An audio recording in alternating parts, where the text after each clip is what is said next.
Livro dos Espíritos, livro 4, Esperanças e Consolações, capítulo 2, Penas e Gozos Futuro, item 3, Intervenção de Deus nas penas e recompensas, a partir da pergunta 963. Quem é Deus? Deus é a energia suprema, causa primária de todas as coisas. Onde nós vamos encontrar essa denominação? É a primeira pergunta do livro dos Espíritos, né? Quem é Deus?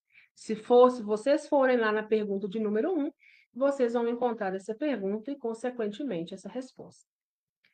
Então, aqui, intervenção de Deus.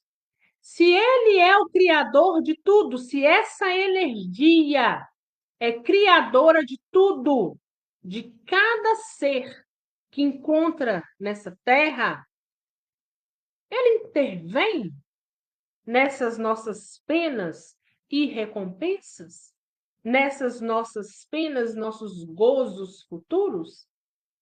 Deus intervém naquilo. Se eu fiz uma coisa boa ou uma coisa ruim, existe uma intervenção divina? Nós estamos sendo assistidos? Como que isso funciona? Pergunta 963. Deus se ocupa pessoalmente de cada homem? Não é ele demasiadamente grande e nós muito pequenos para que cada indivíduo em particular tenha a seus olhos alguma importância?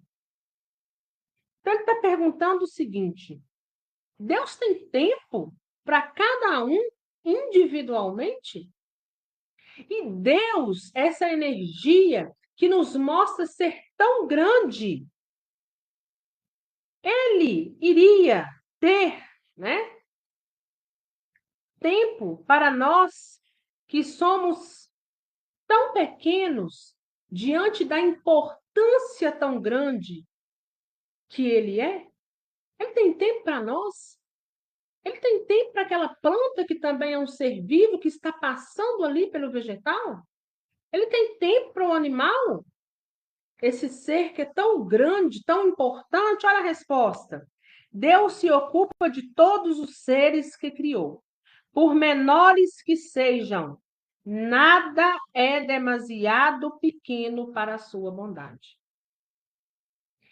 Nós somos assistidos o tempo todo. Deus, essa energia suprema que tudo criou, Jesus, espírito mais evoluído que passou pela Terra, está lá no controle de tudo, juntamente com essa energia, e tem os seus ajudantes, os soldados de Cristo. Assim como uma cidade tem um prefeito e tem os vereadores, Jesus também tem aqueles que o ajudam.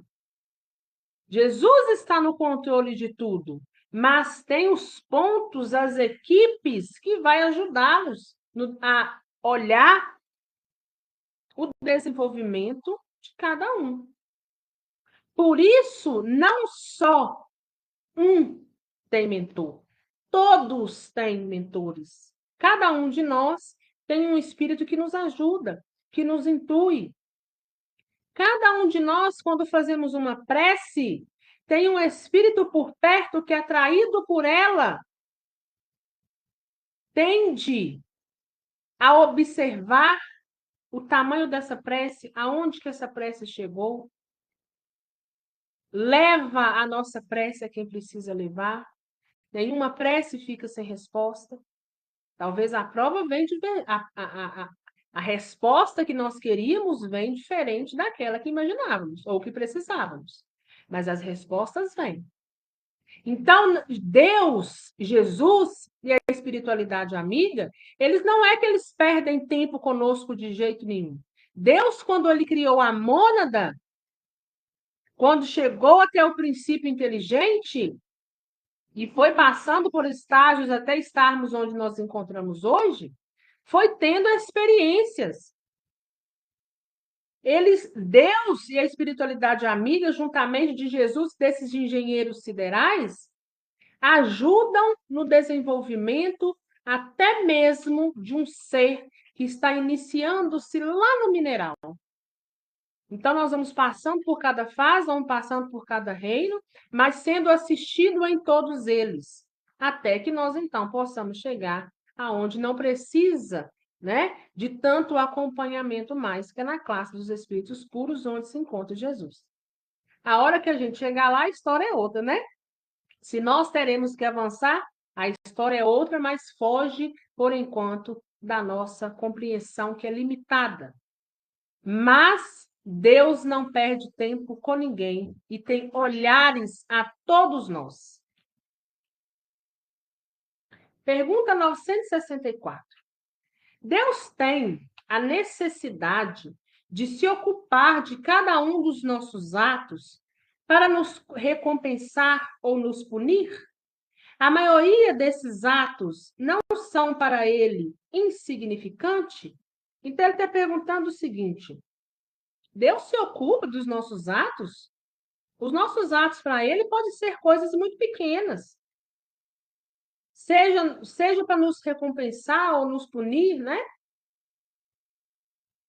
Então, o que Deus e o que Jesus, né, pensam, e aqui ele fala que se eles têm necessidade de se ocupar. Não é necessidade em si de se ocupar, mas é preocupar com aquele que um dia foi criado para ser um homem, um espírito de bem. A resposta: Deus tem as suas leis. Ou seja, nós estamos aqui, Deus deu a cada um de nós, a partir de um certo ponto da nossa evolução, o livre-arbítrio. Nós podemos tomar as decisões que achamos ser pertinentes a nós e, às vezes, até ao outro. Porém, nós somos cativos das consequências. Né? Alguma resposta?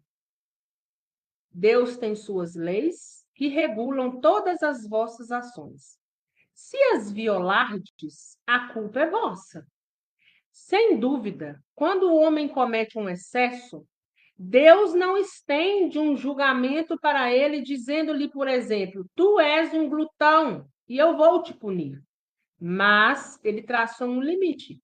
As doenças e, por vezes, a morte são consequência dos excessos. Eis a punição. Ela resulta da infração da lei. Assim se passa em tudo. Então, quando Jesus nos dá a oportunidade de estarmos em uma nova existência, ele está, por misericórdia, nos dando a oportunidade de reparar os nossos atos. Ele quer, Jesus quer que a gente evolua. Nós somos criados simples e ignorantes, e Jesus e Deus espera que nós chegamos a seres evoluídos.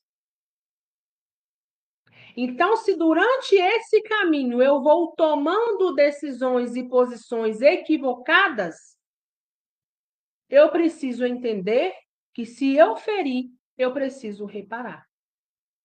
Deus, ele não vai te julgar e dizer, olha, você errou demais, escorregou demais e agora você vai ser punido. Não é dessa forma. Mas ele te dá a oportunidade de ser melhor. Ele dá a oportunidade de uma nova encarnação.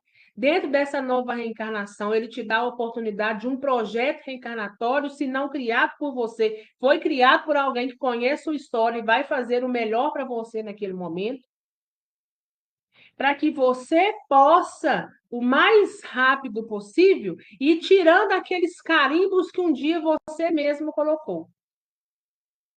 Da mesma forma, são os nossos merecimentos, os nossos gozos. Se eu consigo chegar até uma classe, uma dimensão positiva, é porque eu já desenvolvi em mim, em algum ponto, ou nessa ou em outra encarnação, que eu preciso ter humildade e saber que eu não sou perfeita.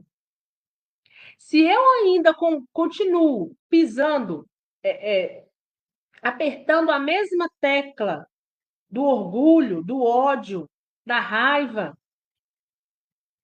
eu continuo em dimensões negativas e vou passar por muitos perrengues.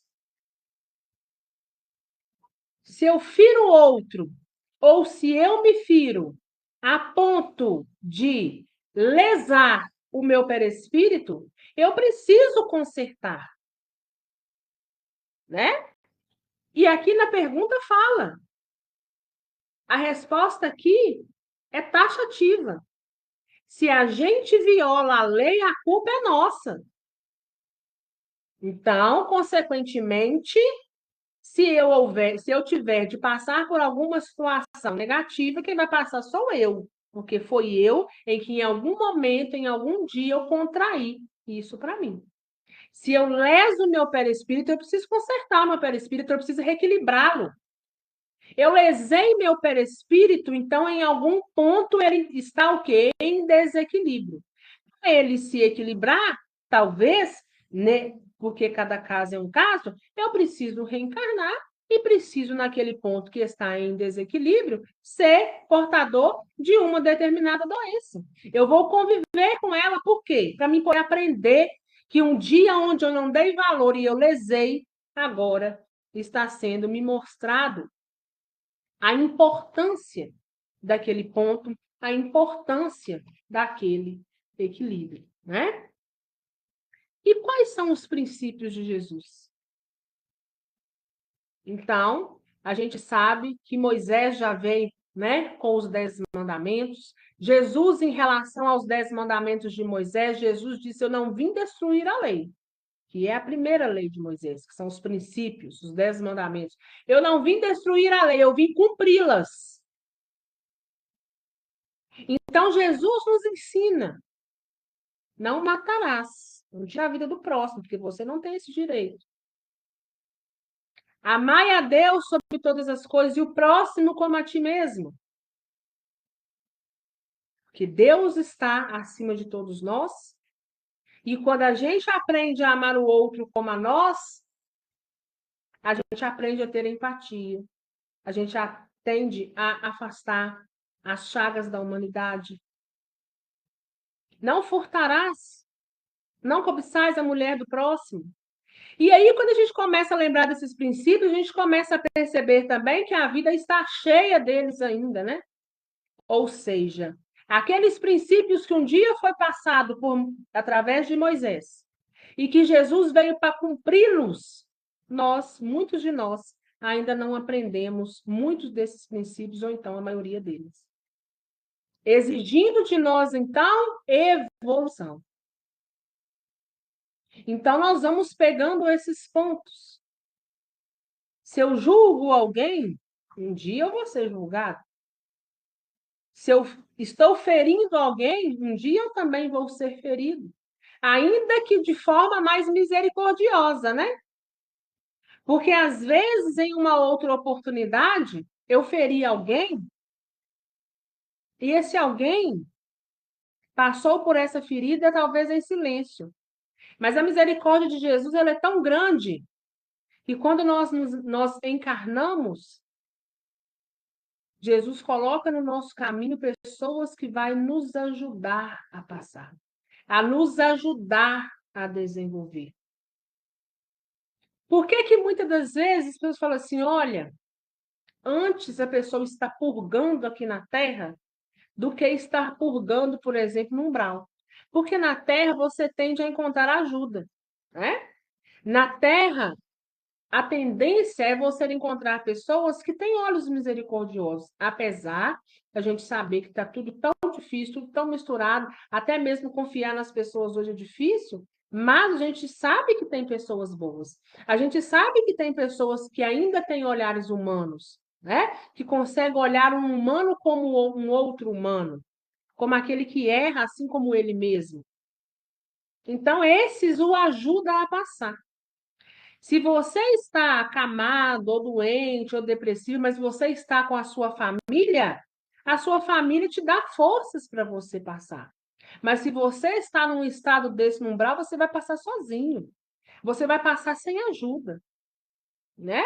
Então, Jesus e Deus ainda é muito misericordioso com todos nós, né? E todos nós estamos aí trilhando, tentando trilhar sobretudo, tentando entender, né? Esses melhores caminhos. Deixa eu ver se terminou.